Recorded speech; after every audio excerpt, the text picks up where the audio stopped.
Okay. All right, hold on. Sweet. All right. So first of all, before we get started, I just want to say thank you for taking the time out of your day to help me with my interview. So I really appreciate it. I know you're probably pretty busy with your startup.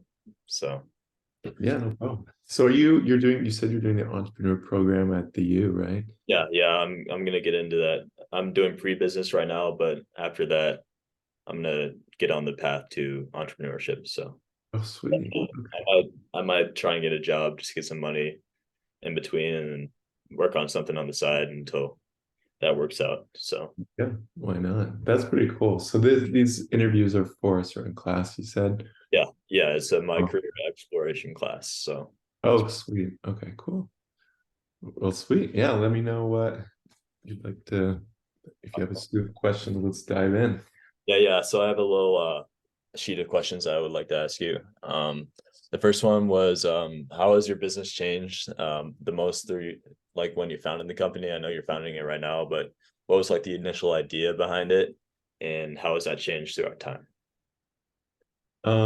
So it's a product design. So, um, the initial idea came from being a user of soft contact lenses. I don't know if you wear lenses, but So yeah, my dad does, so I know a little bit about that it. does, yeah. So I've worn soft contacts since I was like 14 Yeah, and just grew to really dislike the process of sticking my fingers in my eye. yeah, So I went looking for a tool that could help me with it and just looked everywhere online and all the retail stores and just found that everything out there was pretty poorly designed. So decided, why not design it myself?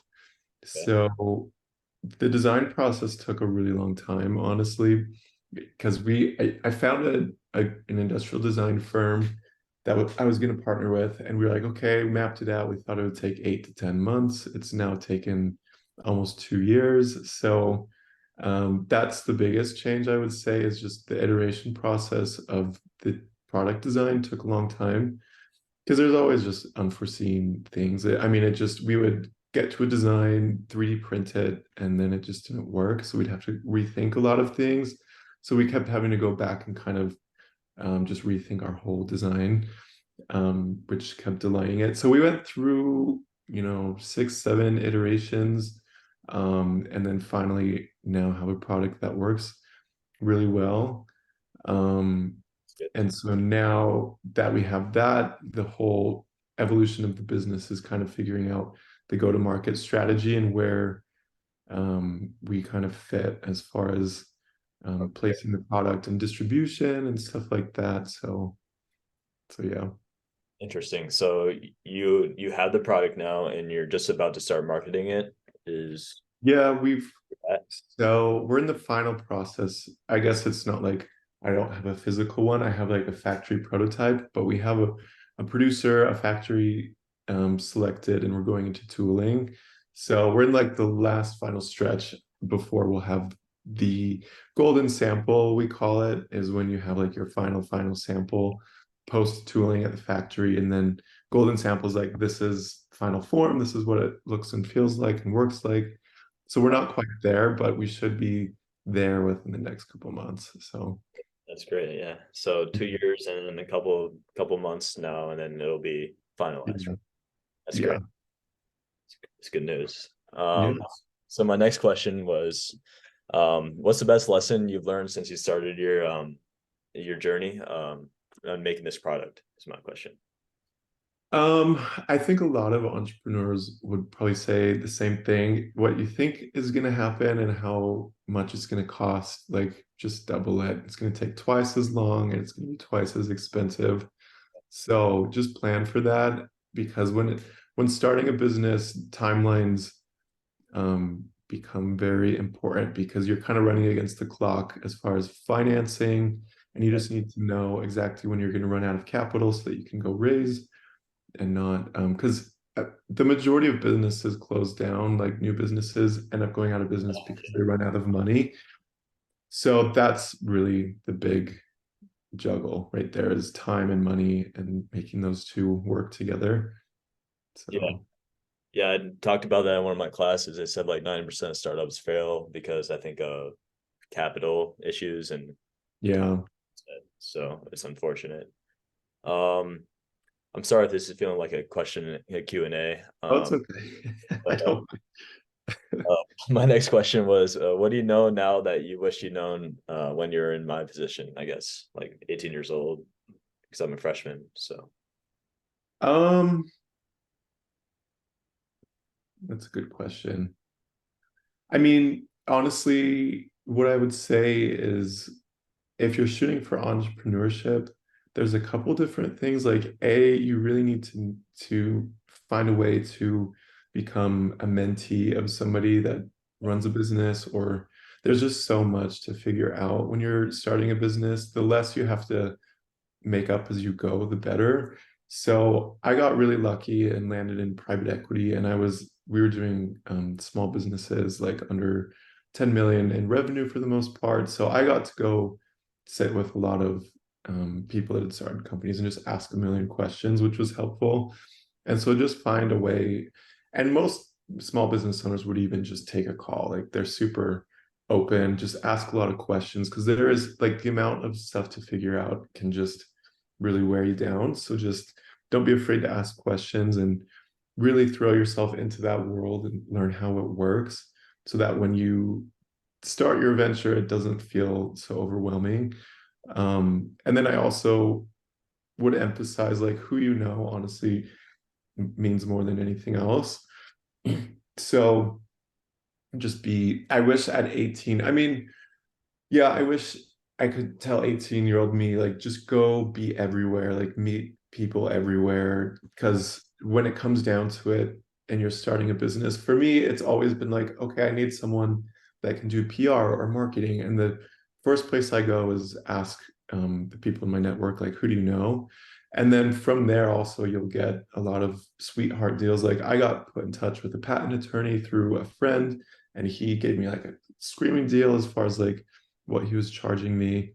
And then that's also how I got in touch with pretty much every contractor I've used, and just, be involved with nonprofits and just cool organizations doing cool stuff and people that are involved in the community because you're going to want to know. You okay, need to know people. Yeah. so kind of just like get out there and talk to people and kind of network almost. Yeah. Yeah. Because the, and then when you go to launch your idea or your project, you really need to rely on the people you know to kind of get you through it in the initial stages.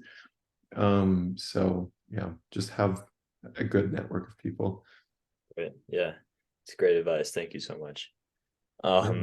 For my next one, it says, if you were me, what would you be doing right now to maximize your chances of becoming successful in entrepreneurship? I know you kind of touched on that earlier, but any other advice that you have? Yeah, I mean, there's a lot to learn as far as entrepreneurship goes. So like I said, just go shadow people that run a business, but there's also a lot of other resources. Like one I've relied on a lot recently is the Y Combinator program out in San Francisco. It's an accelerator for Silicon Valley, but they have so many resources like videos to watch on, you know, how to raise money or how to come up with a good business idea. So just like learning how to think like an entrepreneur and how to figure out the market you want to go into. Because it's just the more of the learning curve you get out of the way now, the better off you'll be once you're ready to start your venture. So just learn as much as you can. What was it called again?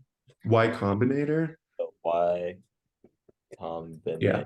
They're a really cool program. And that's actually, I'm using a lot of, they have legal documents available for fundraising that I'm using right now.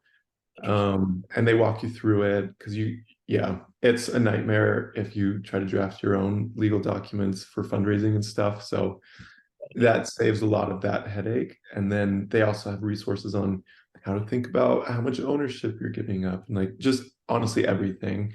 They have a lot of really good videos. So That's kind of like a tool that you can use to help you really just get off the ground, I guess. yeah, yeah, and just learn what you need to think about. Because a lot of entrepreneurs don't think about this stuff ahead of time and they end up losing through the fundraising process a lot of their equity.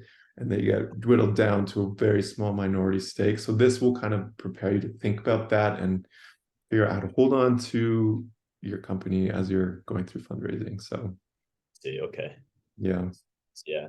I mean, Y Combinator sounds Yeah. like But they also walk you through how to form like a business plan and just cool a stuff. bunch of stuff. There's so much, so many resources. So You have to pay for it, or no, it's free. Yeah. interesting. Okay. And now, my next question was, what next steps would you recommend for someone in my situation, as a freshman in college? I think you're doing the right things. I mean, it sounds like you're doing pre-business, which is good. Yeah. Um, just use the programs available at the U to Yeah. go meet. I mean, like the Lassonde Center is great. Yeah. And honestly, find good internships because your class courses don't really, what you learn in school is very different from how you practice in the business world. So internships mean a lot. So go find internships that kind of check the boxes for what you want to learn. Um, there'd be a million small businesses that would take an intern, and then if you go intern for a small business, you're going to be able to see a lot of how they function. Because that's what you need. If you go intern for a big business, you're kind of washed out. You don't see a lot of it. A lot of other interns, obviously. Yeah, you're just like a cog in the machine. So going and interning for a small business is super helpful. And I mean, figure out kind of what world you want to go into as far as entrepreneurship, because there's like product companies or service industry or a million different things. So figure out what business world you want to land in and just go intern somewhere in there. Yeah. Yeah, I was thinking about doing something like consulting based, so something in the service based industry, because I'm not sure if I'm so good at doing what you do with like product design and all that stuff. So Yeah. I mean, the service industry, it's so broad. yeah, So just figuring out kind of what part of the service industry you want to be consulting in. So yeah, it's a tough question for me. Um, and yeah. then my assignments portion, I said, what projects have you done that you felt add the most value? Um, Obviously, like the Y Combinator was probably one that was very valuable, like to learn information for free. But is there anything else, project based, that you had that created value for, your startup? Um,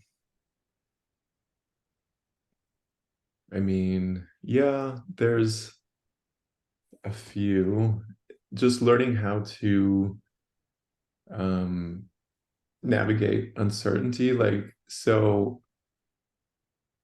fundraising. So a good example is we went to go launch a Kickstarter, and that for us is a difficult challenge because we have no existing customer base. And so how are we going to market this? And what's the messaging? And there was just a ton to figure out. So what we ended up doing was we drafted this whole Kickstarter project and went live with it, but then quickly realized, this isn't performing as well as we wanted it to. We just have so many things working against us. So we ended up pulling the plug, which actually is okay because we're fundraising through private parties now.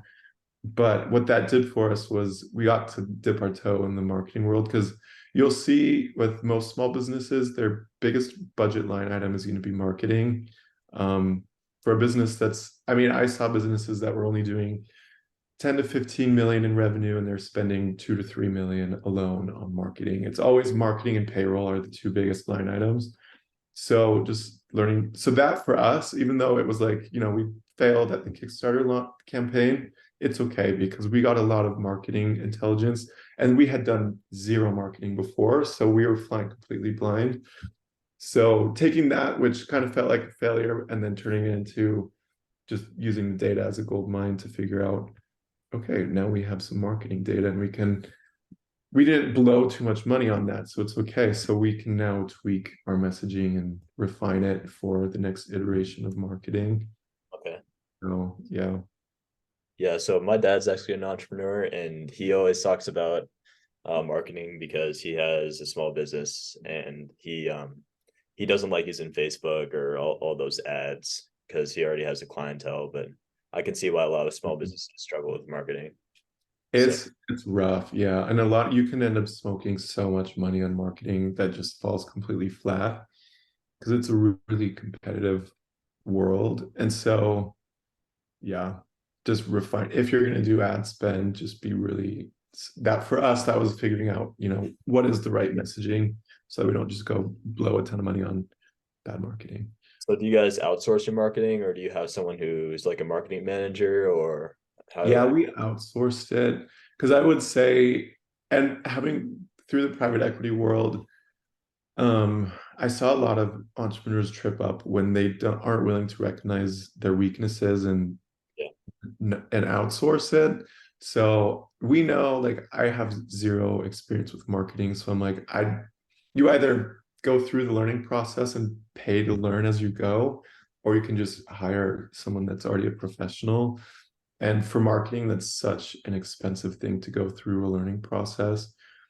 And capital we don't want to burn. So, I mean, we're just like, let's just hire. So, yeah, we've outsourced it. And same thing with like the industrial design. There's just key things where it's like, we don't have the ability to have the time and money to go through and learn ourselves. So, we've outsourced a ton of stuff. probably a good thing because that narrows your focus down, obviously, because you don't have to worry about all the aspects of entrepreneurship and like accounting and Exactly. Yeah. So you can have a pro kind of do the grunt work and then you just review the results and kind of direct the you're just like driving the ship, but you're not doing all the other ticky tacky stuff. yeah. Um, so yeah. Another question. So for your market share, is there any other competitors that like have a product similar to yours on the market, or is it just you guys are developing like a new product almost? Yeah, it's a new product, so we've got a lot of patents, and I mean, yes, there are competitors, but they're all just like really cheap plastic stuff that's not really designed very well. Stuff from China. And yeah, it's stuff from China and it's only sold on Amazon. So our strategy is okay, Amazon, like they're there and they're really cheap. And so if we go there, we have to compete with that, like these cheap products. They're so side by side. I don't think we will do super well on Amazon. But where they're not is with optometrists. So that's our target distribution is we want to create something that's so well designed that optometrists are comfortable recommending it to their patients. So then when you're getting fitted for your contact lenses and you're freaked out by having to stick your fingers in your eye, your optometrist can just hand you this tool that eases that pain point. So Wow, these tools will never be an optometrist distribution because they're so poorly designed and just cheap materials that no optometrist in their right mind would recommend them because they can cause damage and all sorts of problems. So that was our whole strategy, is let's design something so safe and something that optometrists would be comfortable recommending. that's a great idea. So you're just like kind of separating yourself from the Amazon cheap, and you're trying to target the high quality. Are you gonna try and sell it to optometrists or Yeah, the so optometrist customers? yeah, we would do wholesaling to optometrists. So then they become our sales force and they're incentivized to sell because they'll get a cut of it. So yeah. Okay. Mhm. Well, yeah, that was all I had for you today. Sweet. Thank you so much, Christian. I learned a lot from this interview, actually. It's really Yeah, cool. no problem. Let me know if you end up having any other questions, but yeah, Yeah. happy to be helpful wherever possible. Shoot you an email or a text if I have anything. Okay, sounds good. All Well, right. have a good weekend. Well, good luck with your startup, man. I really hope it takes off. Thanks. Thank you. Me Sounds like a too. really good idea. Of Thank you. I appreciate it. All course. right, we'll see you. Thank you, Christian. Really Yeah, appreciate it. All yeah. right. Okay. What was